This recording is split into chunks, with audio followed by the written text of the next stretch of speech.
തിരുവനന്തപുരം കോർപ്പറേഷനിലും ആറ്റിങ്ങൽ നഗരസഭയിലും യുഡിഎഫിന് വിമത ഭീഷണിയുണ്ട്. കോർപ്പറേഷനിലെ കഴക്കൂട്ടം ഡിവിഷനിൽ INTUC ജില്ലാ ജനറൽ സെക്രട്ടറി പി ലാലുവാണ് ഔദ്യോഗിക സ്ഥാനാർത്ഥിക്കെതിരെ നാമനിർദ്ദേശ പത്രിക നൽകിയത്.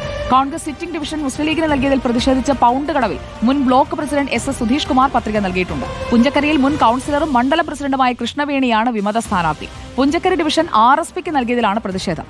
കേരള കോൺഗ്രസ് ജോസഫ് വിഭാഗം 5 ഡിവിഷനുകളിൽ ഒറ്റയ്ക്ക് മത്സരിക്കുന്നുമുണ്ട്. റോഷിപാൽ നമുക്കൊപ്പം.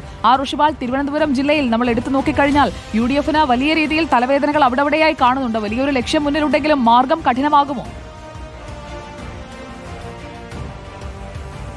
സുജയ, തിരുവനന്തപുരം കോർപ്പറേഷനിൽ ഇഞ്ചോടിഞ്ച് പോരാട്ടമാണ്. ത്രികോണ മത്സരത്തിന് കളമൊരുക്കി നേരത്തെ സ്ഥാനാർത്ഥികളെ പ്രഖ്യാപിച്ച UDFന് വിമതർ പതിവ് പോലെ തന്നെ ഭീഷണി ഉയർത്തുന്നുണ്ട്.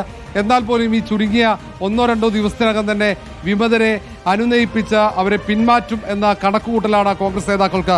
മുരളീധരനാണ് കോർപ്പറേഷന്റെ തെരഞ്ഞെടുപ്പ് ചുമതല. മുരളീധരൻ പ്രധാനപ്പെട്ട ഈ വിമത ഭീഷണി ഉയർത്തുന്നവരുമായിട്ടൊക്കെ ആശയവിനിമയം നടത്തുന്നുണ്ട്. അതിൽ ഏറ്റവും പ്രധാനമാകുന്നത് ഈ മുൻ കൗൺസിലർമാരടക്കം അല്ലെങ്കിൽ പാർട്ടിക്ക് ഏറ്റവും പ്രാദേശിക തലത്തിൽ വലിയ ബന്ധങ്ങളുള്ള നേതാക്കളടക്കം വിമതരായി മാറുന്നതാണ്.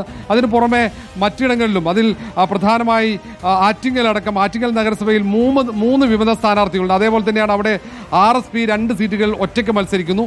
തിരുവനന്തപുരം കോർപ്പറേഷനിൽ തന്നെ വിഴിഞ്ഞം ഡിവിഷനിൽ യൂത്ത് കോൺഗ്രസിന്റെ സംസ്ഥാന സെക്രട്ടറി സ്ഥാനം രാജിവെച്ച് മത്സരരംഗത്ത് ഉണ്ട്. അതേപോലെ അങ്ങനെ പലയിടങ്ങളിലും വിമതരായി നിൽക്കുന്നവർ മത്സരിക്കാതെ തന്നെ വിമത ഭീഷണി ഉയർത്തുന്നുണ്ട്. അവരെയൊക്കെ അനുനയിപ്പിച്ച് സജീവമാക്കാനുള്ള ഒരു നീക്കം കോൺഗ്രസ് നേതൃത്വത്തിന്റെ ഭാഗത്തുനിന്നുണ്ടാകുന്നുണ്ട്. KPC നേതൃത്വം അടക്കം ഇക്കാര്യത്തിൽ ജാഗ്രത പുലർത്തുന്നുണ്ട്. സുജയ.